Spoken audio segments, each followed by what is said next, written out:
नमस्ते छात्राओं, learn Hindi with वर्षा इस मेरे YouTube चैनल पर आपका स्वागत है। तो आज हम महादेवी वर्मा लिखित मधुर मधुर मेरे दीपक जल ये कविता पढ़ेंगे।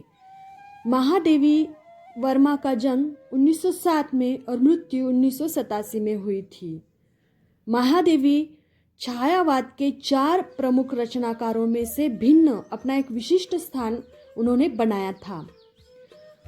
उनको ज्ञानपीठ पुरस्कार से भी सम्मानित किया गया था। भारत सरकार ने 1956 में उन्हें पद्म भूषण अलंकरण से भी अलंकृत किया था। तो इस कविता में उन्होंने जो ईश्वर रूपी आस्था के लिए दीपक जो है वो कैसे जलाए रखना है ये हमें बताया है। मधुर मधुर मेरे दीपक जल एक आध्यात्मिक कविता है। कवियत्री ने अपने आस्था रूपी दीपक को हर परिस्थिति में जलाए रखने का संकल्प किया है।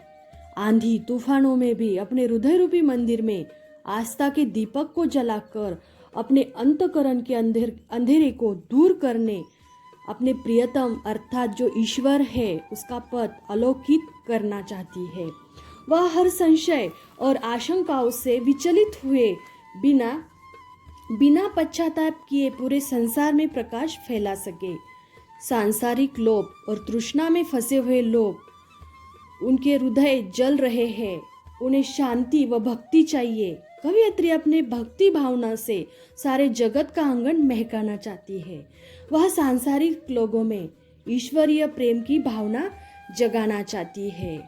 तो मधुर मधुर मेरे दीपक जल, जो आस्था रूपी जो दीपक है, दीपक जलाकर हर एक को वो ज्ञान देना चाहती है और हर एक का जीवन प्रकाशमय करना चाहती है। तो पाठ प्रवेश देखेंगे हम। औरों से बतियाना, औरों को समझाना, औरों को राह सुझाना तो सब करते ही है। कोई सरलता से कर लेता है, कोई थोड़ी कठिनाई उठाकर, कोई थोड़ी झिझक संकोच के बाद, तो कोई किसी तीसरे की आड़ लेकर। लेकिन इससे कहीं ज्यादा कठिन और ज्यादा श्रम साध्य होता है अपने आप को समझाना, अपने आप से बतियाना, अपने आप को सही राह पर बनाए रखने के लिए तैयार करना, अपने आप को आगाह करना, सचेत करना और सदा चैतन्य बनाए रखना।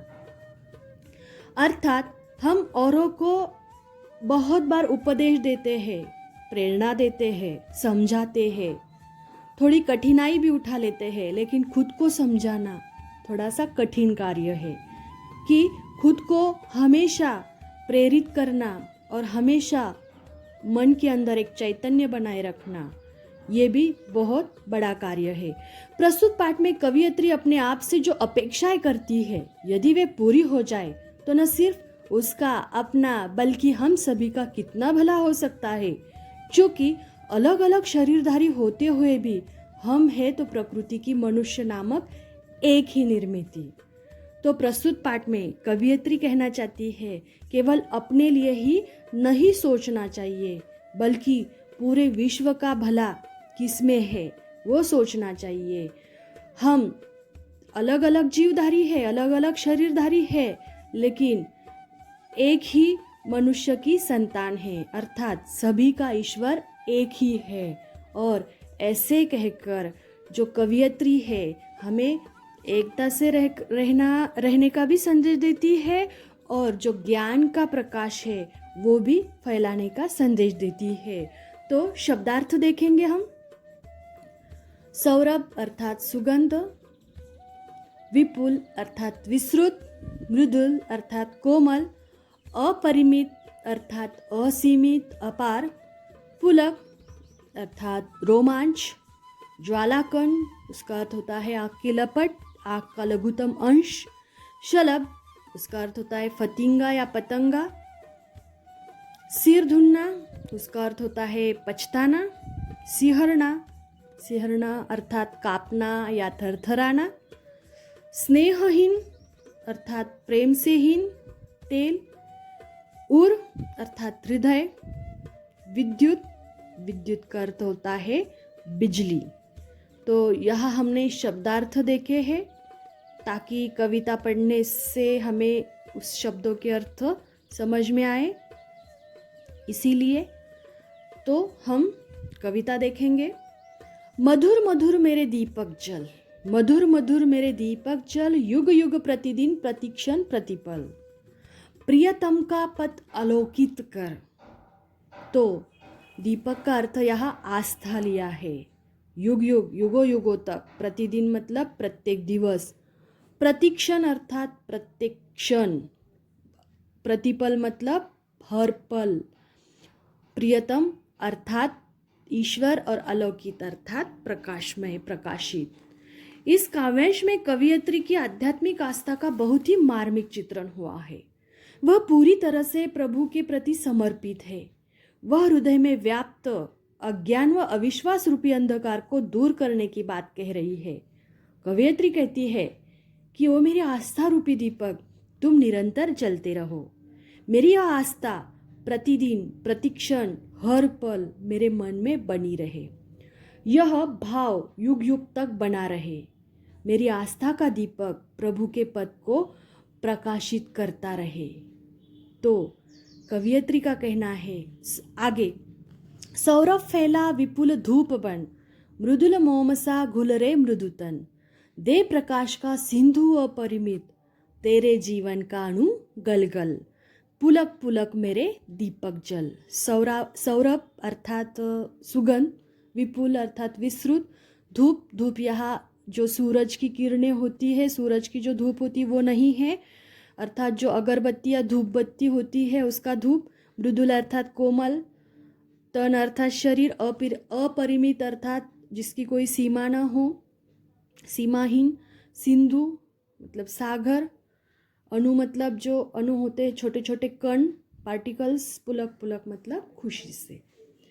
यहाँ कवियत्री अपने आस्था रूपी दीपक को जिस तरह धूप चारों ओर फैलकर सर्वत्र आलोकित करती है, उसी प्रकार यह दीपक भी धूप बनकर अपनी महक सर्वत्र बिखेर दे। इसके लिए भले ही उसे मोम की तरह पिघलकर बूंद बूंद टपकना या गलना पड़े, पर वह प्रकाश का सागर चारों ओर फैला दे। तो यहाँ कवियत्री कहना चाहती है कि अपने ईश्वर के प्रति आस्था रखते हुए उसके लिए उनका मानना है कि सर्वप्रथम अपने अहंकार को गलाकर तन को स्वच्छ बनाना पड़ेगा, कष्ट सहन करने पड़ेंगे।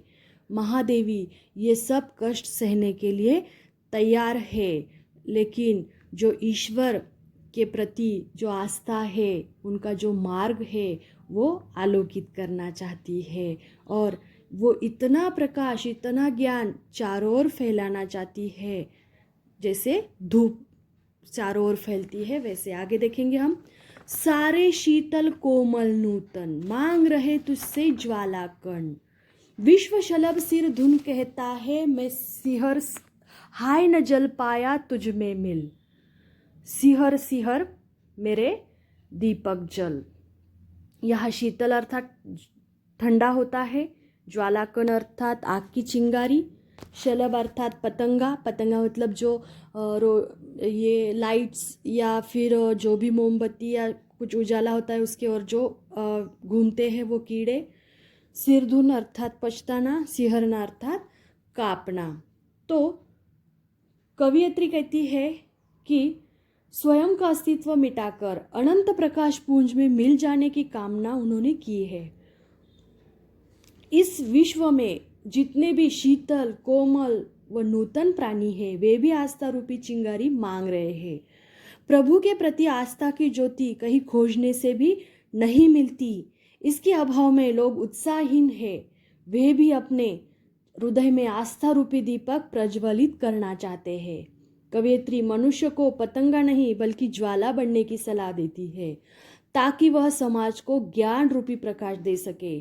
समाज में क्योंकि ज्ञान रूपी प्रकाश की आवश्यकता है और जिसे दीपक की ज्वाला बनकर ही फैलाया जा सकता है। मनुष्य के हृदय में आध्यात्मिक आस्था न होने के कारण उनका हृदय ईर्ष्या और तृष्णा में जलता रहता है।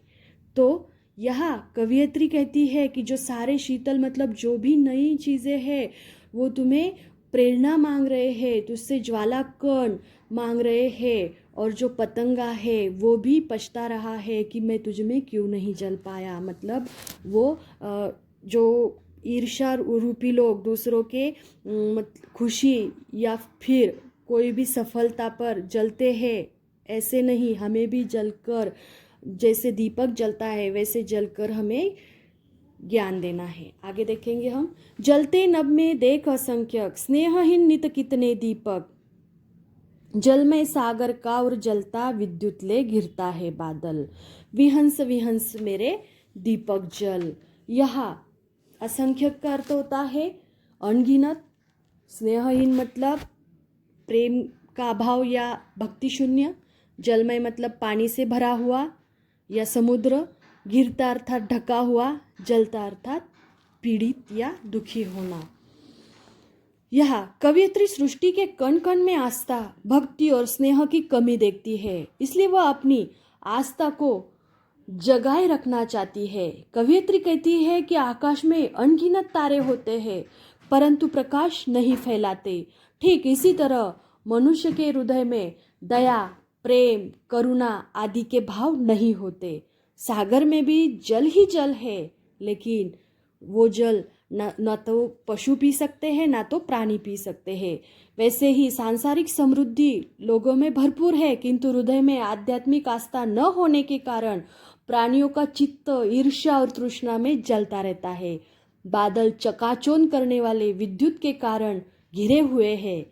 कवियत्री आस्था रूपी दीपक को खुशी से हर संशय और आशंकाओं से विचलित हुए बिना स्वयं का अस्तित्व मिटाकर आराध्य अर्थात ईश्वर का मार्ग अलौकित करने को कहती है, क्योंकि प्रभु अहंकार को मिटाकर ही मिल सकते हैं। तो यह कवियत्री ने कहा है कि जो भी तारे हैं वो अनगिनत है, लेकिन वो प्रकाश अपने तक ही सीमित रखते हैं। तो